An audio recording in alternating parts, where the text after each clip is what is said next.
Olá a todos, estamos de volta mais uma semana falando sobre o PET-CT. E dessa vez a gente vai conversar sobre os princípios básicos do PET-CT. Todo mundo se lembra da conversa que nós tivemos explicando que o PET-CT ele é uma fusão de duas especialidades médicas. Então, a gente consegue ter imagens de tomografia computadorizada, que seria a imagem morfológica, junto com a imagem de PET-CT, que seria a imagem molecular, a imagem fisiológica. Esse aparelho é como se fosse 2 em 1. Eu tenho primeiro um aparelho de tomografia, seguido do aparelho de PET. E aí o paciente ele vai passar pelo gantry fazendo uma imagem de tomografia e depois ele volta mais vagarosamente fazendo a imagem de PET. Isso vai nos dar a oportunidade, então, de ver uma imagem morfológica, uma imagem fisiológica e as duas fusionadas, fazendo uma imagem só de maior definição. E qual a importância que tem, então, a fusão das imagens?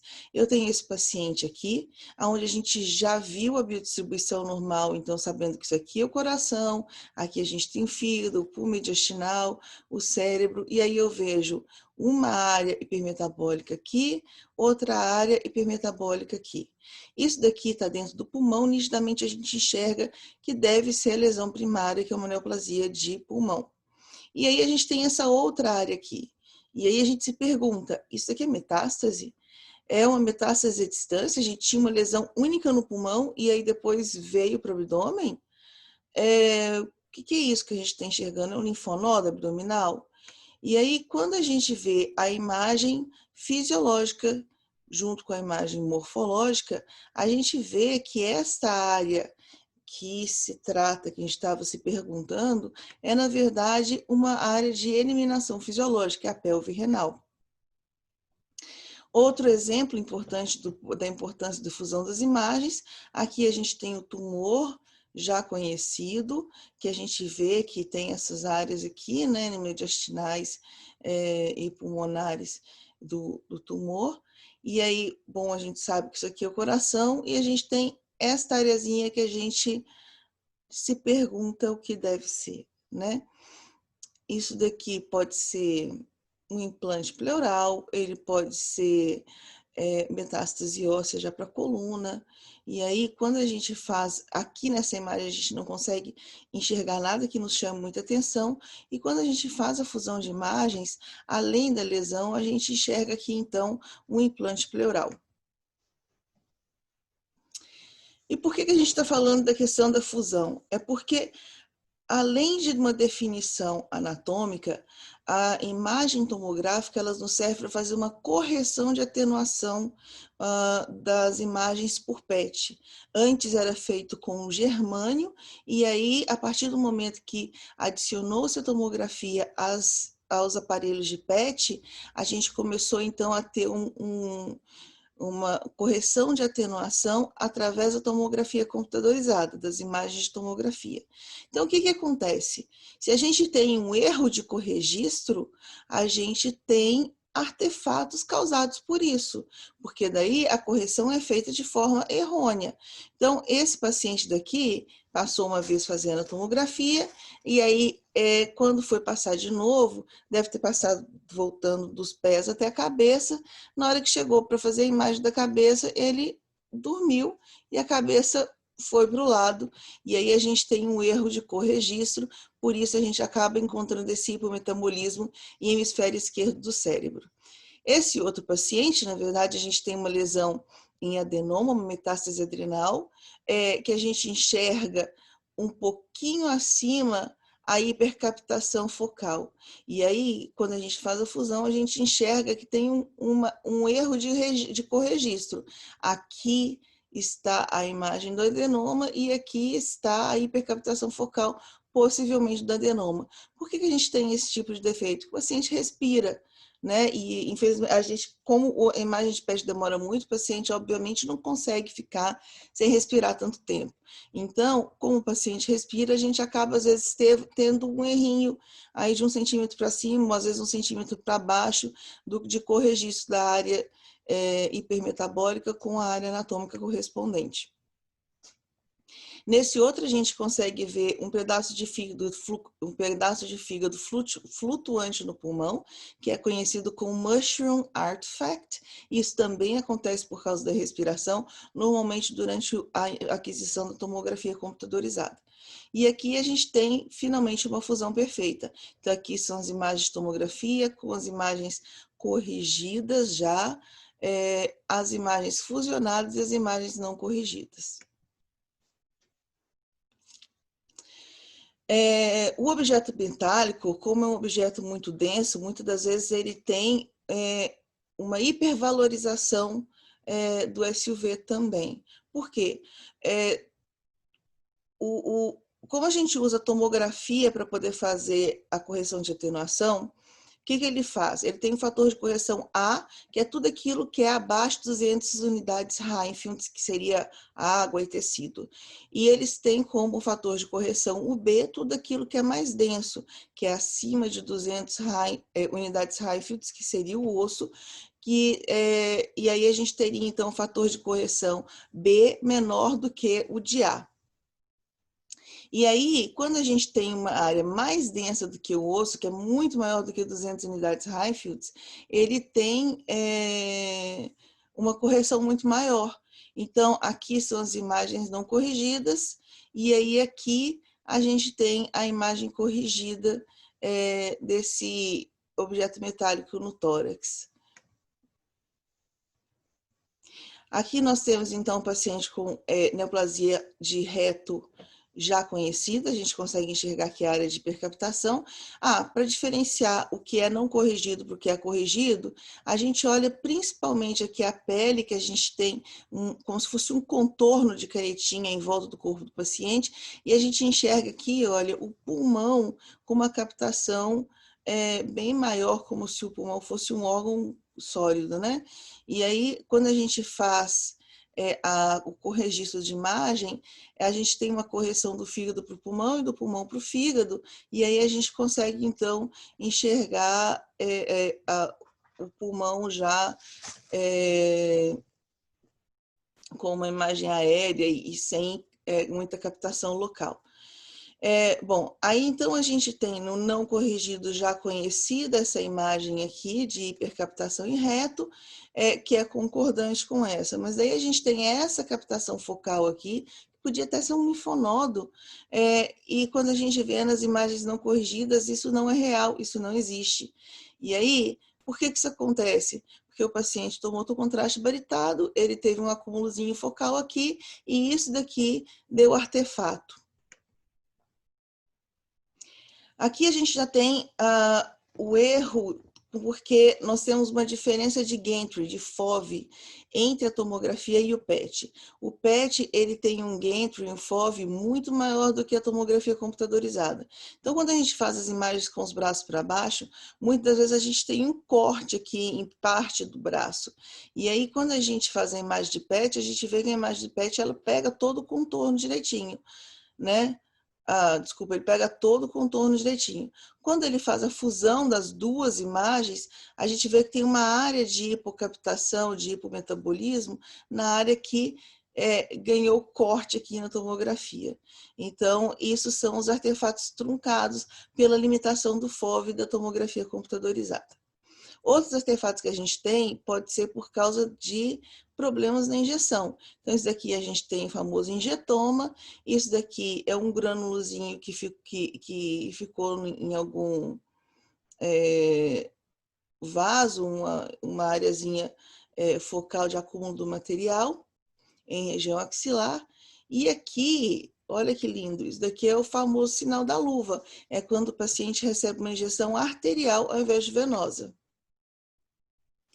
Aqui são as imagens de paciente com hiperglicemia, então a gente vê um acúmulo absurdo do material em partes moles, e aí por isso dificulta a visualização do tumor primário, aliás, de qualquer tumor que a gente quer enxergar, porque como a gente tem uma distribuição e uma competição muito grande, o material acaba indo muito para partes moles, aquele material que acumularia normalmente na área de tumor, ele fica mais reduzido, e aí diminui a intensidade de captação, dificultando então a gente conseguir enxergar em meio tamanho fundo, tamanho background tão captante.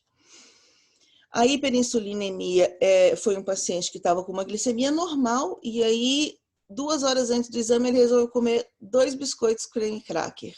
E aí, isso daqui, olha, é tudo captação muscular que a gente enxerga pela hiperinsulinemia.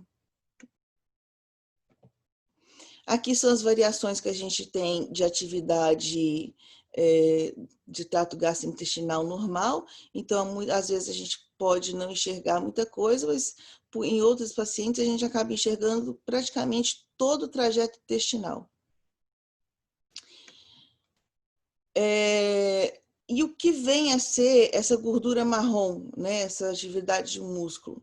Então, o que acontece? Quando o paciente faz uma atividade física, o músculo que foi exercitado, ele vai consumir mais glicose. Então, a gente precisa que o paciente evite atividade física por 24 horas antes do exame e que ele faça um repouso 1 hora antes de receber a injeção e depois de receber a injeção também, para que ele consiga ter um repouso, um conforto muscular e um consumo menor em região muscular do material radioativo. A gordura marrom é uma gordura que a gente não sabia, a gente sabia que existia em criança, mas não sabia que adulto ainda tinha.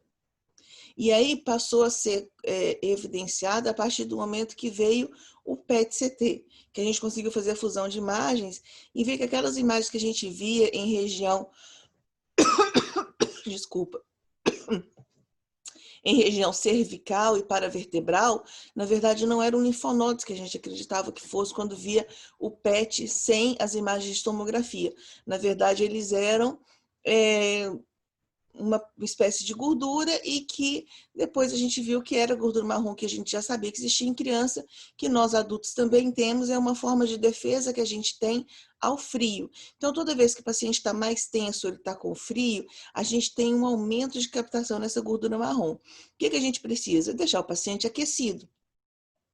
A gente sabe que as áreas internas de um serviço de imagem, tanto de radiologia quanto de medicina nuclear, costumam ser mais frias. Então, a gente procura deixar o paciente confortável numa cadeira, junto com o cobertor, e a gente tenta deixar a sala um pouquinho mais quente para que o paciente consiga aguardar relaxadamente e evitar, então, a captação em gordura marrom, que pode atrapalhar principalmente bastante naqueles pacientes que têm linfoma, né? Porque se a gente vê aquela área que deveria ter linfonodo hipercaptante, e se o paciente tem linfonodomegalia, a gente não vai saber se aquilo pode ser por gordura marrom ou se é por linfonodo em si. Uma das formas que a gente tem, além do aquecimento do paciente, de evitar a gordura marrom, seriam as intervenções farmacológicas. Então, a gente pode dar tanto diazepam 30 minutos antes da injeção, quanto propranolol 1, 2 horas antes da injeção. Então, aqui nós temos exemplos de paciente com gordura marrom em região cervical. A gente enxerga aqui. Isso daqui é captação muscular, bastante captação muscular, tá vendo? Olha, em glúteos e em membros superiores. Então, o paciente, antes de fazer o PET-CT, ele provavelmente exercitou aí 24 horas antes, região de glúteos e de membros superiores.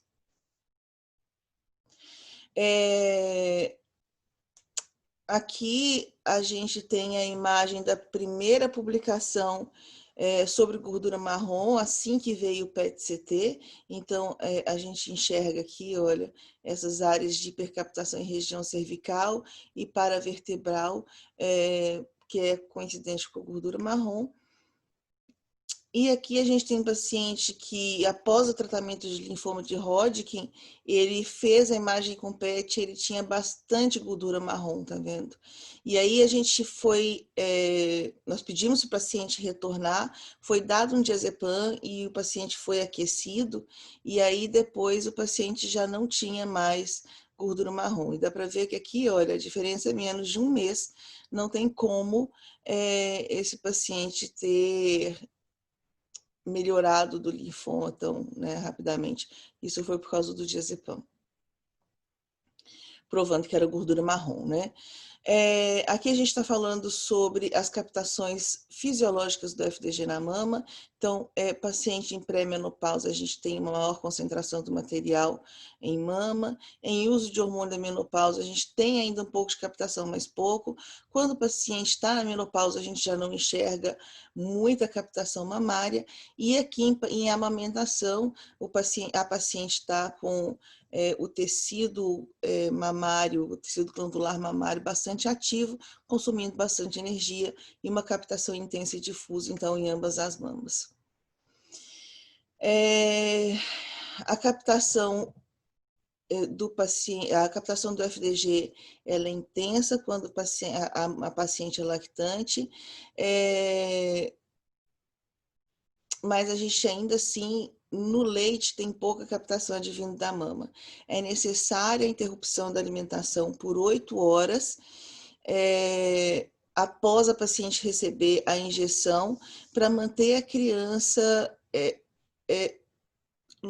longe por tempo suficiente, né, da radiação que a mãe está emitindo pelo flúor 18. E essa paciente aqui, olha, era uma paciente que ela só amamentava do lado esquerdo. Por isso que a gente enxerga essa captação bem intensa em uma das mamas só e a outra não tem. Então, não é a lactação que causa esse aumento da intensidade, não é a concentração do material em leite, por isso que a gente enxerga. Na verdade, a gente enxerga porque o tecido glandular mamário está bastante ativo e aí a gente, então, tem um aumento do consumo de energia e aumento, então, da captação do material nessa região. Aqui nós temos uma captação endometrial durante o ciclo de menstruação, né? A gente enxerga aqui essa áreazinha hipermetabólica, que é a região do endométrio. E nessa paciente daqui, olha que lindo.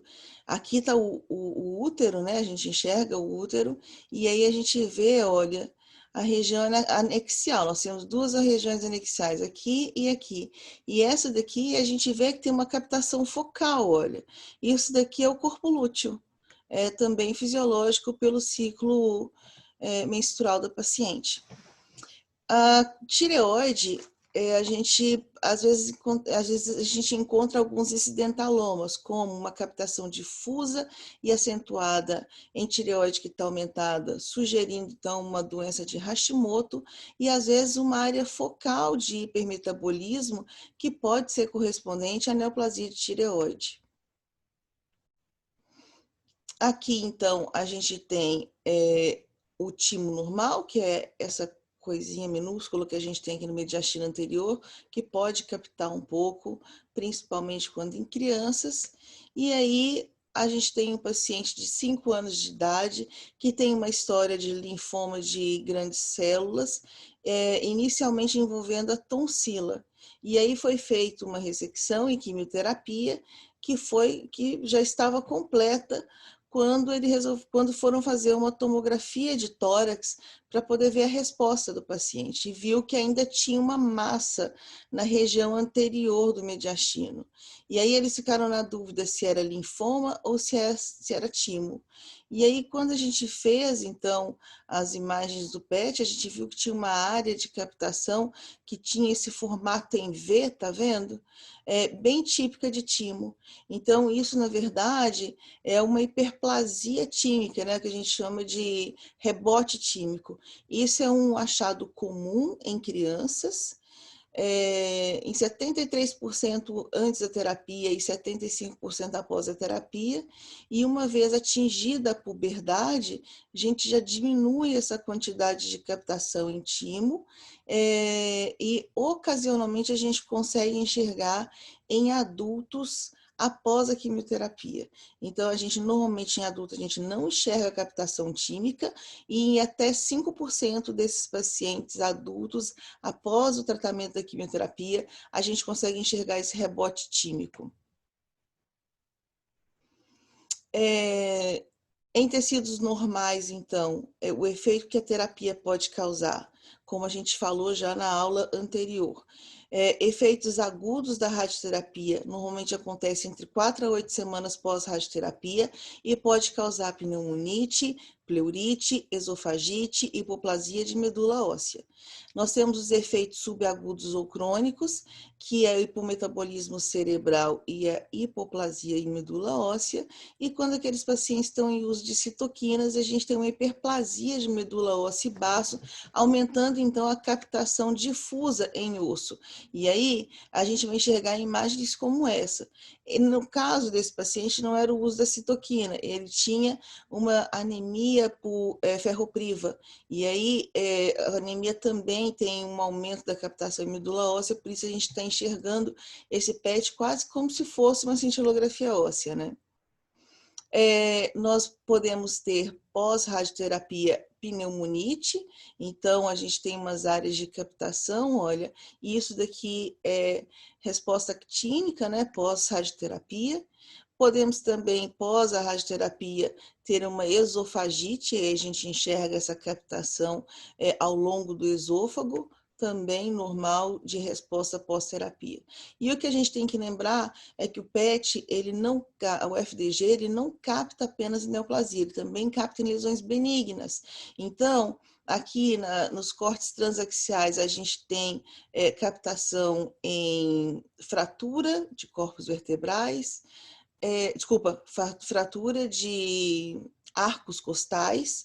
Aqui nós temos uma captação difusa em hemipelve, que é correspondente a uma doença de Paget. Esta imagem aqui, a gente tem, na verdade, um processo osteoarticular em coluna, em corpos vertebrais. E aqui a gente tem